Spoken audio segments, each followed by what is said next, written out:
안녕하세요. 김초로 목사입니다. 교육을 넘어서, 설교를 넘어서 조금은 낯설게 또 거슬리게 또 불편하게 아직 오지 않은 새 것을 꿈꾸며 자본주의 바깥으로 여행을 떠나기로 합니다. 희년신앙 붕괴입니다. 희년신앙에 대한 이해를 좀 더 깊게 하기 위해서 성서 주변 세계 사회 경제 상황을 좀 살펴보기로 합니다. 고대 문명 창조의 밑바탕은 무엇이었을까? 저는 그것을 불로소득이라고 생각을 합니다. 불로소득이 아니면 21세기에 우리의 눈으로 봐도 이런 위대한 문명들을 창조하고 건설할 수 있었을까? 이렇게 생각을 합니다. 그런데 불로소득을 만드는 유일한 방법이 있습니다. 그것은 금융입니다. 금융을 통한 이자와 이윤을 쌓아서만 불로소득을 만들 수 있습니다. 고대 문명사에서나 21세기 금융 시스템 속에서나 불로소득을 만드는 방법은 다 똑같다고 할 수 있겠습니다. 그런데 이 불로소득, 금융을 통해서 이자와 이윤을 쌓아서 만들어내는 이 불로소득을 쌓는 방법이 무엇이었을까? 고대 문명 세계에서 이자와 이윤을 쌓는 방법은 아마도 채무노예 제도가 아니었을까 생각을 합니다.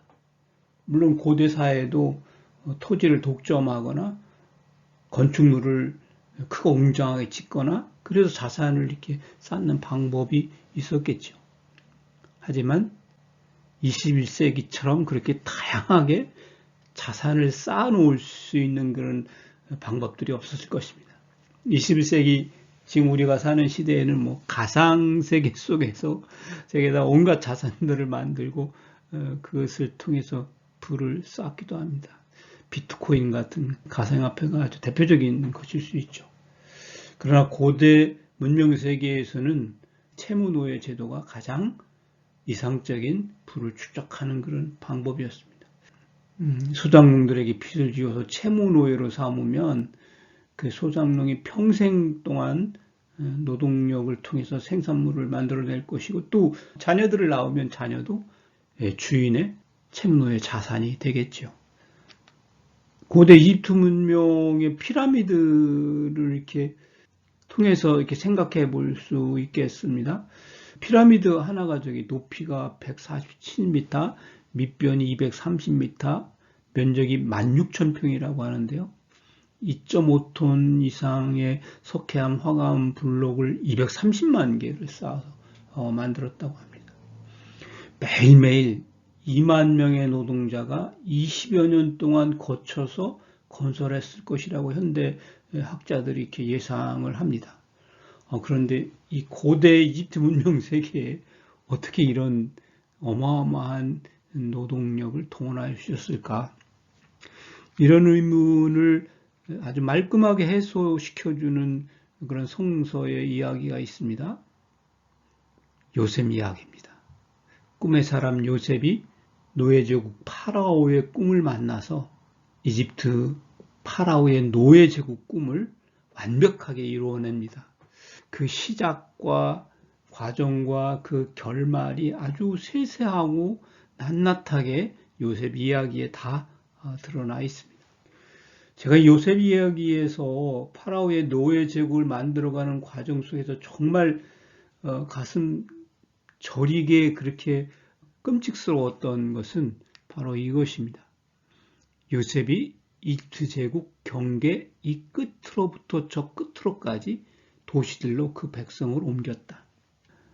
노예제국 파라오의 꿈을 이뤄가는 과정에서 이집트의 모든 사람들이 파라오의 노예가 되고 그 채무 노예들을 요셉은 자기 땅에서 뿌리 뽑아서 이집트 경계 이 끝에서 저 끝으로까지 도시들로 옮겨버립니다. 자기 땅에서 뿌리가 뽑혀버린 채무 노예들, 그 노예들은 유랑농노로서 노동하는 기계일 수밖에 없었을 것입니다.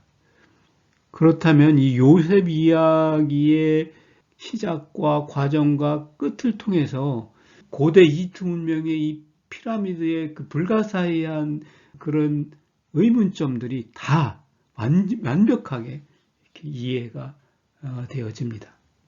그 요셉 이야기에 나오는 요셉이 이집트 제국 경계 이 끝으로부터 저 끝으로까지 도시들로 그 백성을 옮겼다는 이 참혹한 채무노예의 상황들은 인류 역사 속에서 그 유래를 찾아볼 수 없는 참으로 참혹한 노예 제국의 그 고통을 아주 잘 표현하고 있습니다.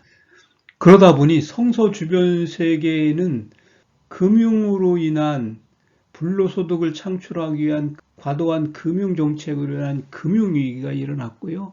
그때마다 그 금융위기를 극복하려는 피탄감의 그런 역사가 기록되어 있습니다. 이게 수메르 문명의 그 채무노예 해방의 역사를 기록한 문서라고 하는데요. 고대 수메르 문명에는 3년 채무노예 해방 제도가 있었습니다. 채무노예가 주인에게 3년 동안 노예로 봉사하면 노예에서 해방해주는 그런 해방 제도가 존재했었습니다. 우르남무 법전이라고도 있었는데요. 우르남무 왕은 고대 수메르 문명을 정복한 아카드 문명을 몰아내고 새롭게 우르 수메르 문명을 이렇게 만들어낸 그런 왕입니다. 우르 수메르 문명에 정말 위대한 채무노예 해방 혁명이 있었습니다. 우르키나 노예 해방 혁명이라고 말할 수 있겠는데요. 기원전 2000년대에 우르 지역에 있는 라기스라는 고대 도시의 지배자는 너무나 혹독하게 사람들을 채무노예로 삼아서 착취를 일삼았습니다. 그래서 밀란이 일어났는데요. 그러면서 우르키나라는 사람이 지도자가 되고 노예를 해방하고 채무를 탕감하는 그런 칙령을 발표를 합니다. 이어서 림신의 채무탕감 칙령 토판 문서도 유명한데요. BC 이제 1788년경에 채무탕감 칙령을 발표했는데요. 고대 바빌로니아 함무라비 왕 바로 직전에 이런 채무탕감 칙령을 발표했습니다. 우리가 잘 아는 고대 함무라비 법전입니다. 함무라비 법전은 채무탕감 칙령들이 이렇게 있는데요. 채무탕감 칙령을 발표하면서 토판으로 만들어진 채권문서 깨트리기 퍼포먼스 이런 행사도 함께 벌였다고 합니다. 이런 토판 채권문서 깨트리기 퍼포먼스는 이제 바벨론 신년 축제, 바벨론의 신 마르둑 신을 섬기는 이 종교 축제인데요. 그 신년 축제에 이런 퍼포먼스를 했고요. 새로운 왕이 즉위하면서 또 이제 채무탕감 칙령을 발표하고 이렇게 토판 채권문서를 깨트리는 퍼포먼스를 했다고 합니다. 고대 그리스의 비탄감 및 금융위기의 역사를 한번 살펴볼까요? 그리스는 2008년 서프라임 모기지론으로 인한 미국 월가발 금융위기 때 유럽에 있는 나라들 중에 가장 고통스러운 상황에 처한 그런 나라인데요. 이 고대 그리스의 아주 유명한 채무탕감의 역사가 있죠. 바로 솔론의 개혁입니다. 솔론의 개혁에서 선포된 비탄감 포고령은 너무도 유명한 포고령인데요. 로마 제국에까지 이어져서 로마 제국의 이제 비탄감 칙령 포고령에 영향을 주었다고 합니다. 이 솔론의 비탄감 포고령을 표현하는 구호가 세이삭테이아라고 이야기를 합니다. 저는 그 빚더미 둘러매치기라고 번역을 했습니다. 세이오, 흔들다, 악토스, 빚, 짐 이렇게 두 가지 낱말이 합성되어진 합성 동사에서 온 말입니다. 세이삭테이아, 빚더미를 흔들어서 둘러매친다. 이런 뜻이 되겠습니다. 고대 로마 제국은 여러 차례의 비탄감 운동이 있었고 또 금융위기가 있었습니다. 성서 예수 시대에 예수의 비유나 예수의 언행에 영향을 미쳤을 만한 그런 로마 제국의 금융위기, 비탄감의 역사가 한 3차례 정도 있었을 것이라고 생각이 되어지는데, 첫 번째는 기원전 49년에 있었던 공화정 말기에 시저 카이사르가 막 권력을 잡을 무렵에 있었던 금융위기 및 비탄감 운동입니다. 원래 이제 공화정이 말기에 접어들면서 시저가 권력자로 등장하는 이런 정치적 불확실성, 여기에 더해서 이제 원로원 의원들의 과도한 대출, 과도한 금융 탐욕이 만들어낸 그런 금융 위기였습니다. 원로원 의원들이 과도하게 금융 대출을 통한 그런 돈벌이에 나선 이유는요, 클라우디아법이라는 이 법 때문인데, BC 2018년에 만들어진 건데, 원로원 의원들이 소유한 그런 무역선의 크기를 제한하는, 원로원 의원들이 소유한 무역선이 무역 활동에 참여할 수 없도록 원로원 의원들이 소유한 무역선에 대한 화물 톤수를 제한했던 그런 법령입니다. 그러다 보니 원로원 의원들은 시중에 해상무역을 통한 직접 사업으로 부를 창출하기보다는 가지고 있는 현금 자산들을 통해서 고리대금업을 하고 거기서 이제 이윤과 이자를 축적하는 그런 상황이었습니다. 그래서 이렇게 정치적 불확실성이 커지고 과도한 신용대출이 일어나면서 자산 거품이 만들어졌죠. 그렇게 자산 거품이 만들어지고 꺼지면서 이제 언론 의원들이 대출 규모를 줄이고 대출을 해소하고, 그래서 신용 경색이 일어납니다. 자산 거품이 완전히 무너져서 이제 부동산 가격이 폭락하죠. 그래서 이제 금융위기가 닥쳤습니다. 대출을 줄이다 보니 자산 가치가 붕괴하고 자산 거품이 꺼지고 금융위기가 오다 보니 이자율도 이제 한없이 솟구쳤습니다. 그래서 시저가 이제 자기 군대를 몰고 루비콘강을 건너서 로마로 진격해서 이제 시저의 비탄감 정책이 실천되었는데요. 우선 대출이자를 제한합니다. 12%까지만 이자를 받을 수 있도록 대출이자를 제한하고요. 원로원 의원들이 대출을 회수해서 현금 자산을 쌓아놓는 것을 금지합니다. 그래서 자신의 그 자산 중에서 부동산을 40% 이상 부동산을 보유하도록 강제를 하고요. 또 거품이 붕괴되기 전에 부동산 감정가로 담보대출을 했던 그 대출금을 상환할 수 있도록 이렇게 강제를 합니다. 연체이자를 감면하고요. 시저는 그 원로원의 국고를 쳐들어가서 그 국고를 강탈을 합니다. 그래서 그걸 가지고 구제금융을 조성을 하게 됩니다. 이게 첫 번째 신약 성서에 영향을 미쳤을 만한 로마 제국의 금융위기 또 비탄감의 역사이고요. 두 번째는 이 사람 주 33년에 티베리우스 황제 말년에 일어난 금융위기와 비탄감입니다. 주 32년에 티베리우스가 자기가 내세웠던 세아누스를 반역자로 몰아서 전부 숙청을 하는데요.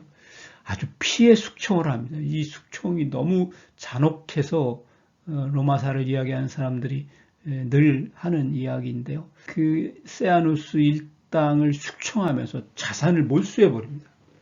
그 몰수한 자산을 전부 이렇게 공매에 붙여버리죠. 그게 워낙 많은 공매 부동산 자산들이 막 시장에 쏟아져 나오면서 그 자산이 아주 급격하게 떨어져서 하락을 하게 됩니다. 그로 인해서 이제 금융위기가 몰아치게 되는데요. 티베리우스는 그 시저와 마찬가지 방법을 써서 이 금융위기를 물리칩니다. 첫 번째는 이제 로마 원로원의 의원들의 대출 이자를 5%로 제한을 해버립니다. 그리고 원로원 의원들이 현금 자산을 보유하지 못하도록, 그래서 토지 담보 대출 같은 것을 많이 하도록 이렇게 강제를 합니다. 그러고 나서 이제 자신의 그 국고에서, 이 티베리우스 황제 국고에서 1억 세스테르티우스라는 그 돈을 가져다가 공적 자금을 조성합니다. 이 돈의 가치가 지금 21세기에 얼마인지를 잘 계산을 할 수 없겠는데요. 어쨌든 이렇게 공적 자금을 조성해서 3년 동안 자산 가치의 150%까지 이자 없이 언제든지 자유 대출을 할 수 있도록 이렇게 공적 자금으로 금융위기를 이렇게 다스렸습니다. 세 번째는 이 사람 주 101년에 트레아누스 황제 때 이 금융위기 및 비탄감 운동입니다. 트라이아누스 황제는 아주 독특하게 식민지의 미납세금에 대해서 대탕감을 합니다. 식민지 미납세금 대탕감을 하는 장면을 아주 하나의 커다란 퍼포먼스로 이렇게 조직을 했는데요. 황제의 국고에 있는 미납세금 장부들 다 꺼내서 이 불에 태우는 이 퍼포먼스를 합니다. 고대 로마 제국 이전에 알렉산더 대왕이 그 시절부터 그 제국의 식민지에서 걷어들이는 세금을 대개가 이제 세금 징수업자들에게 경매를 통해서 이렇게 낙찰을 시키고 그 세금 징수업자들이 그 식민지에서 세금을 걷고 또 이제 식민지에 주둔한 로마 군단의 그런 군수품 비롯해서 로마 군인의 월급까지 이 세금 징수업자들이 이렇게 군납 사업으로 이렇게 유임을 하는 그런 일들이 비일비재했습니다.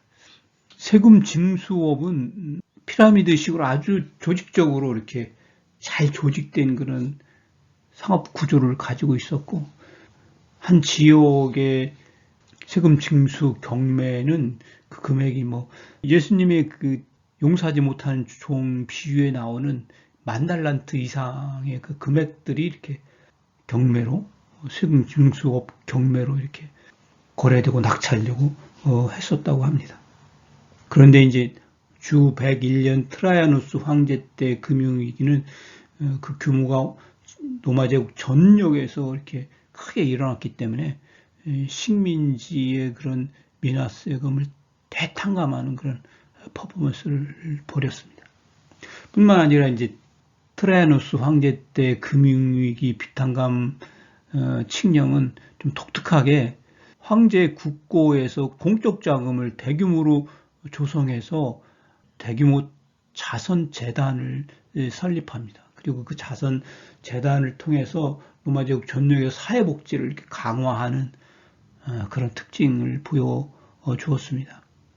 또한 담보대출을 늘리고 또 소장농을 대상으로 하는 저이자 대출을 아주 강화를 했습니다. 그래서 제국의 이 금융위기로 인해서 흔들리는 제국의 밑바탕 경제, 소시민 경제를 이렇게 되살려내는 그런 비탄감 운동을 벌였다고 합니다. 이렇듯이 성서의 신현신앙을 이해하기 위한 주변 세계의 사회 경제 상황들을 이렇게 살펴보았습니다.